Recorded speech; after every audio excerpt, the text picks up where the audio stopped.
बहुत समय पहले की बात है। त्रिकालदत्त नाम का एक क्रूर और शक्तिशाली जादूगर एक घने जंगल के बीच एक काले महल में रहता था। वह अपने जादुई करतबों और निर्दयी स्वभाव के लिए जाना जाता था। लोग उससे इतना डरते थे कि उसकी गुफा के आसपास भी जाने की हिम्मत नहीं करते थे। त्रिकालदत्त को अपने जादू पर बहुत घमंड था। उसे लगता था कि वह अमर है और कोई भी उसे हरा नहीं सकता। लेकिन उसकी एक कमजोरी भी थी। उसकी सारी जादुई शक्तियां एक विशेष क्रिस्टल में बंद थी, जिसे उसने खुद एक रहस्यमयी गुफा में छुपा दिया था। ये क्रिस्टल उसकी ताकत का स्रोत था। लेकिन त्रिकालदत्त इतना घमंडी था कि उसने अपनी शक्तियों को छिपाने के बाद जगह याद रखने की जहमत नहीं उठाई।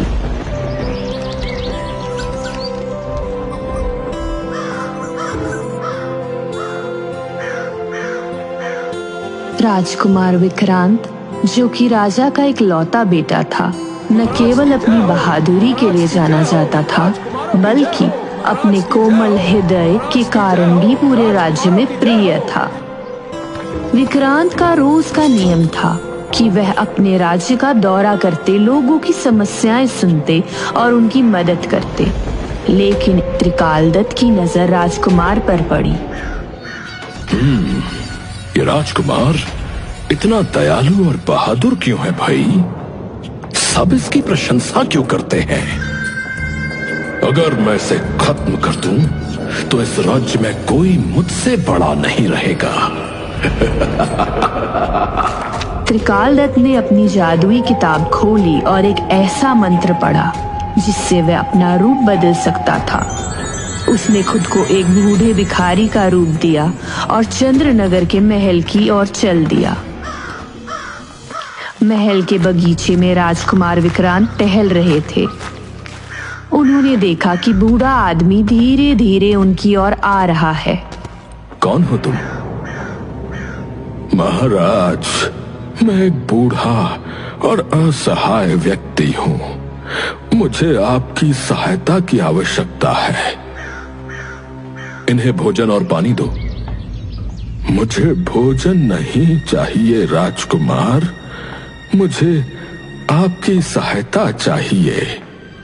मैं तुम्हें एक ऐसी जगह दिखाना चाहता हूँ जहाँ एक रहस्यमयी खजाना छुपा हुआ है। वो खजाना तुम्हारे राज्य को और भी समृद्ध बना सकता है। अगर ये खजाना सच में इतना मूल्यवान है, तो मैं इसे अपने राज्य के लिए अवश्य लाऊंगा। उन्होंने तुरंत जाने का निर्णय लिया। बूढ़ा आदमी यानी त्रिकालदत्त राजकुमार को जंगल की गहराइयों में ले गया। रास्ते में विक्रांत ने कई सवाल पूछे, लेकिन त्रिकालदत्त ने उन्हें टाल दिया। बाबा, हमें चलते हुए काफी वक्त बीत गया है। और कितना दूर है खजाना? अरे राजकुमार, धैर्य धरो। अब तो बस हम मंजिल तक पहुंचने वाले हैं, समझो। अच्छा बाबा, आपको इस खजाने का कैसे पता चला था? दिमाग खा लिया इसने प्रश्न पूछ पूछ कर। अब इसे क्या बताऊं? अरे बेटा, मुझे एक स्वप्न में दिखा ये खजाना, और उसके बाद कई किस्से कहानियों में भी इसका जिक्र है। हाँ, चलो चलो, थोड़ा जल्दी बढ़ते हैं। आपने पहले इस खजाने को क्यों नहीं लिया? ये खजाना केवल तुम्हारे जैसे बहादुर और सच्चे इंसान को स्वीकार करेगा। मुझ जैसे साधारण आदमी के लिए ये असंभव है। विक्रांत उसकी बातों से प्रभावित हो गए, लेकिन जैसे ही वे जंगल के अंदर पहुंचे, अचानक बूढ़े आदमी का स्वर बदल गया। बस, अब और आगे जाने की आवश्यकता नहीं। तुम कौन हो? मैं त्रिकालदत्त हूं, और अब तुम मेरे जादू से बच नहीं सकते। उसने अपने जादुई मंत्र से विक्रांत को बकरी में बदल दिया। अब देखता हूँ तुम्हारी बहादुरी तुम्हें कैसे बचाती है। राजकुमार विक्रांत अब बकरी बन चुके थे। उनका शरीर छोटा हो गया था, 4 पैर और लंबे कान हो गए थे। वह अपनी हालत देखकर परेशान हो गए। मैं क्या करूं? मैं तो बकरी बन गया हूं। अब कैसे अपने राज्य लौटूंगा? जंगल में वह इधर उधर भटकने लगे।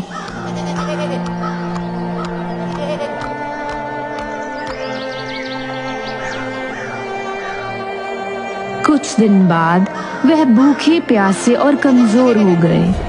एक दिन गांव के कुछ लोग उन्हें पकड़ने के लिए दौड़े। अरे कितनी मोटी बकरी है, इसे बेच देंगे, अच्छा पैसा मिलेगा। विक्रांत को अपनी जान बचाने के लिए भागना पड़ा। अब ये क्या मुसीबत है? भागो राजकुमार, नहीं तो तुम्हारा कीमा बनाकर खा जाएंगे ये। वह दौड़ते दौड़ते जंगल के और गहरे हिस्से में पहुंच गए। जंगल के गहरे हिस्से में एक झरने के पास उन्होंने पानी पीने के लिए रुकने का फैसला किया। हाय राम, जान बची तो लाख हो पाए। बहुत थक गया हूं, रुककर जरा जलपान किया जाए। जैसे ही उन्होंने झरने के पास कदम रखा, एक चमकीली रोशनी उनके सामने प्रकट हुई। अरे ये इतना तेज प्रकाश कैसा है? मेरी तो आंखें नहीं खुल रही। वह एक परी थी। उसका नाम आर्या था। वह सुंदर और चमकदार पोशाक में थी। तुम्हारी आंखें इंसानों जैसी क्यों हैं? तुम साधारण बकरी नहीं लगते। मैं बकरी नहीं हूँ, मैं चंद्रनगर का राजकुमार हूँ। त्रिकाल दत्त ने मुझे इस रूप में बदल दिया है। आर्या ने उनकी बात ध्यान से सुनी और कहा, त्रिकाल दत्त बहुत खतरनाक है, लेकिन अब वह अपनी सारी जादुई शक्तियां खो चुका है। मुझे पता है कि उसने अपनी ताकत एक क्रिस्टल में छुपाई है। अगर हम वह क्रिस्टल ढूंढ ले तो न केवल तुम्हें तुम्हारा असली रूप मिलेगा, बल्कि हम त्रिकाल दत्त को हमेशा के लिए खत्म कर सकते हैं। तो देर किस बात की? हमें जल्दी ही उस क्रिस्टल को ढूंढना होगा। आर्या और विक्रांत ने मिलकर गुफा की खोज शुरू की। वह एक गहरी खाई के पास पहुंचे। पुल की रक्षा एक राक्षस कर रहा था। अगर तुम्हें ये पुल पार करना है तो मेरी पहेली का जवाब दो। ऐसी चीज क्या है जो हमेशा आगे बढ़ती है लेकिन कभी पीछे नहीं जाती? समय। राक्षस ने उन्हें जाने दिया।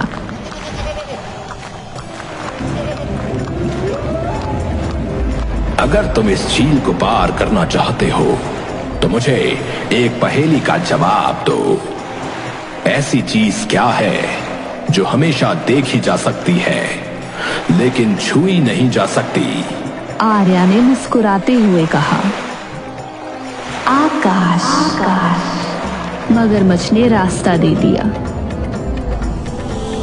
तुम्हें अंदर जाने के लिए मुझे यह बताना होगा कि ऐसी चीज क्या है जो बिना पंखों के उड़ सकती है। विचार। सांप ने गुफा का दरवाजा खोल दिया। तभी उन्होंने एक पेड़ पर बैठे हुए एक चमकदार सुनहरे पक्षी को देखा। वह पक्षी इंसानों की भाषा बोल रहा था। तुम कौन हो और यहाँ क्या कर रहे हो? विक्रांत ने अपनी दुख भरी कहानी सुनाई। मुझे पता है कि तुम कौन हो। तुम चंद्रनगर के राजकुमार हो। मुझे यह भी पता है कि त्रिकाल दत्त ने अपनी शक्तियां एक गुफा में छुपा कर रखी हैं, लेकिन वो गुफा इतनी आसानी से नहीं मिलेगी। तुम्हें इसे ढूंढने के लिए जंगल के 4 पहरेदारों को पार करना होगा। तुम मुझे इन पहरेदारों के बारे में कुछ और बता सकते हो? मैं केवल इतना बता सकता हूं कि हर पहरेदार तुमसे एक प्रश्न पूछेगा। अगर तुम सही जवाब दोगे तो तुम्हें आगे बढ़ने दिया जाएगा, लेकिन अगर तुम जवाब नहीं दे सके तो तुम कभी वहां तक नहीं पहुंच पाओगे। अगर तुम कभी फंस जाओ तो ये मंत्र पढ़ना, ये तुम्हारी थोड़ी मदद करेगा। विक्रांत ने पक्षी का धन्यवाद किया और अपनी यात्रा जारी रखी। अपनी यात्रा के दौरान विक्रांत और आर्या एक झील के किनारे पहुंचे। झील में एक नाव थी, लेकिन उसमें बैठने से पहले एक बूढ़ी औरत ने उन्हें रोका। अगर तुम ये झील पार करना चाहते हो तो मुझे एक खेल में हराना होगा। कैसा खेल? यह पत्थर पानी की सतह पर तैरते हैं। अगर तुम इन पत्थरों को डुबा सको तो मैं तुम्हें झील पार करने दूंगी, लेकिन अगर तुम असफल हुए तो तुम यहीं फंस जाओगे।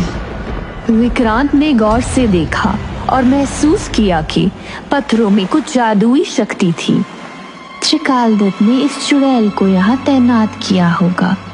ये खेल केवल बुद्धिमानी से जीता जा सकता है। विक्रांत ने शांत होकर सोचा और अचानक झील के किनारे पड़ा एक बड़ा पत्थर उठाया।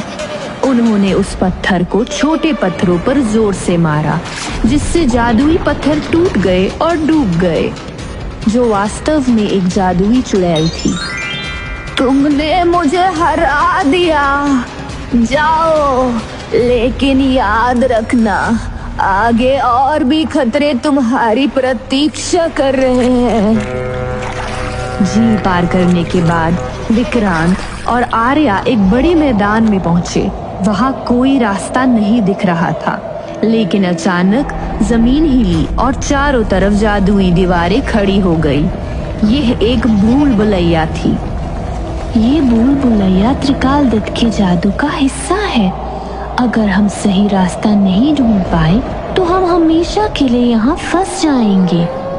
भूल भुलैया के अंदर हर कोने पर डरावनी आवाजें गूंज रही थी। अचानक दीवारों पर चमकते हुए शब्द दिखाई दिए। अगर बाहर जाना चाहते हो तो बताओ, मैं घड़ी की तरह चलता हूँ, पर घड़ी नहीं हूँ। मैं समय बताता हूँ, पर मेरे पास सुइयां नहीं है। मैं क्या हूँ? सूरज। जवाब सही था। दीवारें हिली और एक दरवाजा खुल गया। जैसे ही वह दरवाजे के पास पहुंचे, भूल भुलैया गायब हो गई और वह एक पहाड़ के तल पर पहुंच गए। अब उनकी यात्रा का सबसे कठिन हिस्सा शुरू हुआ। पहाड़ की चोटी पर वह गुफा थी जहां त्रिकालदत्त ने अपनी शक्तियां छुपाई थी, लेकिन पहाड़ के दरवाजे की रक्षा एक विशाल राक्षस कर रहा था। कोई भी इस पहाड़ पर चढ़ नहीं सकता। अगर तुम मुझे हरा सको तो मैं तुम्हें जाने दूंगा। यह राक्षस बहुत ताकतवर है। हमें इसे सीधे नहीं हराना चाहिए। हमें चालाकी से काम लेना होगा। तुम इतने बड़े हो और तुम्हारे जैसे ताकतवर राक्षस को हराना नामुमकिन है, लेकिन क्या तुम मुझसे एक दौड़ में जीत सकते हो? तुम एक छोटी सी बकरी हो, मैं तुमसे तेज दौड़ सकता हूं। विक्रांत ने एक लंबी दौड़ की योजना बनाई। चलो, हम इस पहाड़ के चारों ओर दौड़ लगाते हैं। जो पहले वापस आएगा वो जीतेगा। राक्षस ने दौड़ना शुरू किया, लेकिन विक्रांत और आर्या ने एक छोटा रास्ता चुना और गुफा के पास पहुंच गए। राक्षस जब तक वापस आया तब तक दरवाजा खुल चुका था। राक्षस को धोखा देने का एहसास हुआ, लेकिन तब तक बहुत देर हो चुकी थी। गुफा के अंदर प्रवेश करने के बाद विक्रांत और आर्या ने देखा कि गुफा के बीचों बीच एक चमकता हुआ क्रिस्टल रखा था, लेकिन जैसे ही वह उसे छूने की कोशिश करते, गुफा में चारों ओर से त्रिकालदत्त की आवाज गूंजने लगी। तुमने यहाँ तक पहुँचने की हिम्मत कैसे की? उसने प्रेतों का एक समूह गुफा में भेजा। वह प्रेत हवा में उड़ते हुए विक्रांत और आर्या पर हमला करने लगे। आर्या ने अपनी जादुई शक्तियों से प्रेतों को रोकने की कोशिश की, लेकिन उनकी संख्या लगातार बढ़ती जा रही थी। विक्रांत ने अपने आसपास देखा और गुफा में रखे एक बड़े शीशे को प्रेतों की तरफ घुमाया। प्रेत जैसे ही शीशे में देखे, वे तुरंत गायब हो गए। तुम्हारे प्रेत अब तुम्हारी सहायता नहीं कर सकते त्रिकाल दत्त।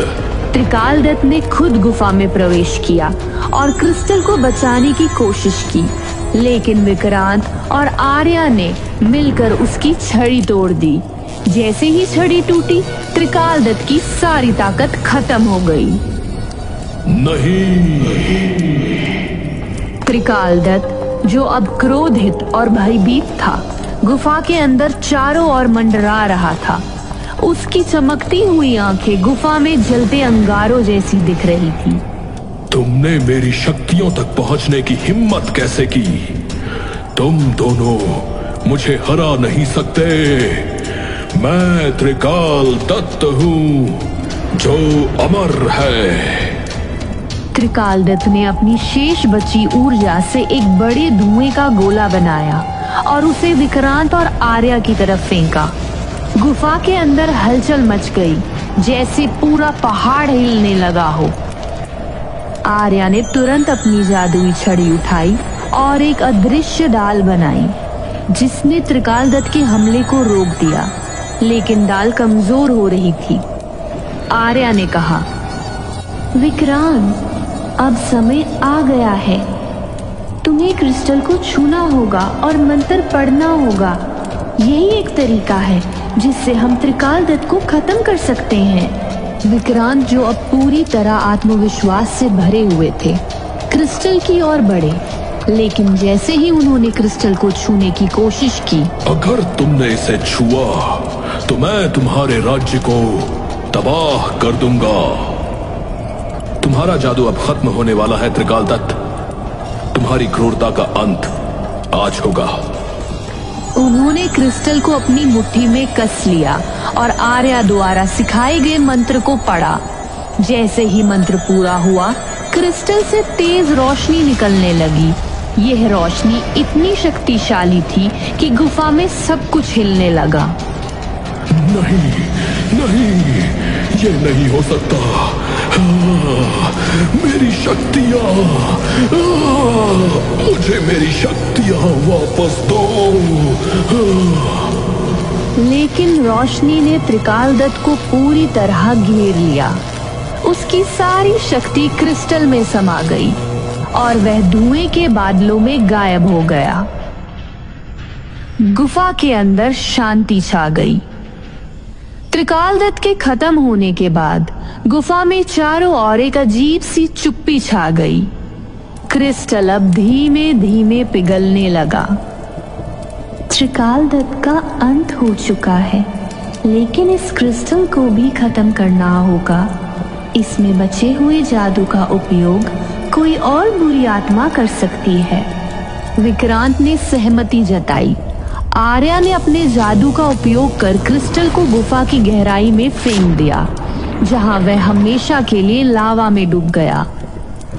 तुमने मुझे हराया, लेकिन मेरी बुराई इस दुनिया से कभी नहीं मिटेगी। मैं हमेशा रहूंगा एक डरावनी याद बनकर। आर्या ने उस आवाज को शांत करते हुए कहा, शायद तुम्हारी यादें रहेंगी, लेकिन तुम्हारे जैसे बुरे लोग कभी इस दुनिया पर राज नहीं कर पाएंगे। जैसे ही त्रिकाल दत्त का प्रभाव खत्म हुआ, गुफा की दीवारों पर अचानक चित्र उभरने लगे। ये चित्र उस समय के थे जब त्रिकाल दत्त एक साधारण इंसान हुआ करता था। त्रिकाल दत्त भी कभी एक साधारण इंसान था, लेकिन उसकी लालच और घमंड ने उसे एक दुष्ट जादूगर बना दिया। ये हमें सिखाता है कि ताकत का सही इस्तेमाल ही हमें इंसान बनाए रखता है। आर्या ने सही मंत्र पढ़ा और विक्रांत को उनका असली रूप वापस दिला दिया। त्रिकाल दत्त के अंत के बाद जंगल के सभी जादुई प्राणियों को आजादी मिली। विक्रांत और आर्या ने चंद्रनगर लौटकर राज्य को खुशहाल बना दिया। राज्य में एक बड़ा उत्सव मनाया गया।